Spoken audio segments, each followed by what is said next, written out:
माता दी, क्या आप जानते हैं कि नवरात्रि में कलश स्थापना का सही तरीका आपके जीवन में सुख, शांति और समृद्धि ला सकता है। इसलिए आज हम आपको बताएंगे कि नवरात्रि में कलश स्थापना कैसे करें, किस दिशा में रखें, किन चीज़ों का ध्यान रखें और कौन कौन सी गलतियां करने से बचें ताकि माँ दुर्गा की कृपा आप पर बनी रहे।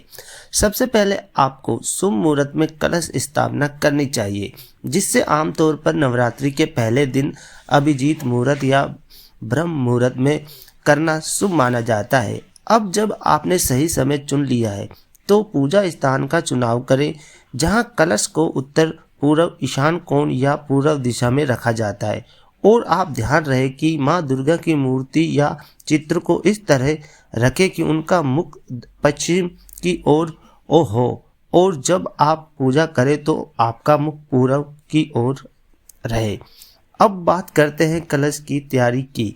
सबसे पहले एक तांबे मिट्टी का कलश लें और उसमें गंगा जल, शुद्ध पानी, सुपारी, सिक्का, हल्दी, अक्ष, चावल और पंच पल्लव 5 प्रकार के पत्ते डालें। फिर कलश के ऊपर आम के पत्ते रखें और एक नारियल को लाल कपड़े में लपेटकर मोली बांधकर कलश पर स्थापित करें। साथ ही कलश पर कुमकुम और हल्दी से स्वास्तिक बनाए न भूलें, क्योंकि ये शुभता का प्रतीक होता है।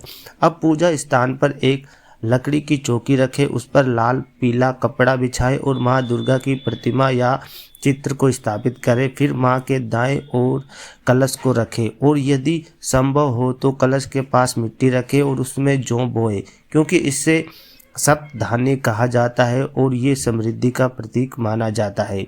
अब अखंड ज्योत जलाएं और इस बात का विशेष ध्यान रखें कि यदि आपने अखंड ज्योत जलाई है तो घर को खाली ना छोड़े और ज्योत को बुझने ना दे, क्योंकि ये माँ दुर्गा की उपस्थिति का प्रतीक होता है। साथ ही नवरात्रि के पूरे 9 दिनों तक कलश की नियमित पूजा करें, माँ को भोग लगाए, दुर्गा सप्तमी या देवी महात्म्य का पाठ करें और माँ दुर्गा के मंत्रों का जाप करें। नवरात्रि में कलश स्थापना के दौरान कुछ बातों का ध्यान जरूरी रखना चाहिए, जैसे कि कलश को कभी भी अशुद्ध स्थान पर ना रखें, कलश में गंदा जल न डालें, पूजा स्थल पर जूते चप्पल ना रखें और पूजा के दौरान साफ सफाई और शुद्धता का विशेष ध्यान रखें। साथ ही यही आप अखंड ज्योत जला रहे हैं तो उसको देख रेख के लिए घर में कोई ना कोई जरूर रहना चाहिए। अंत में नवरात्रि के 9 दिनों के बाद कलश विसर्जन का विशेष महत्व होता है, जिसमें 10वीं, 9वीं, 8वीं तिथि के नदी या तालाब किसी पवित्र स्थान पर प्रवाहित किया जाता है। लेकिन अगर ऐसा संभव ना हो तो घर के किसी पौधे में इसका जल अर्पित कर सकते हैं, जिससे नकारात्मक ऊर्जा खत्म होती है और घर में सकारात्मक बनी रहती है। तो इस नवरात्रि माँ दुर्गा की कृपा पाने के लिए सही विधि से कलश स्थापना करें, नियमों का पालन करें और माँ से आशीर्वाद प्राप्त करें। जय माता दी।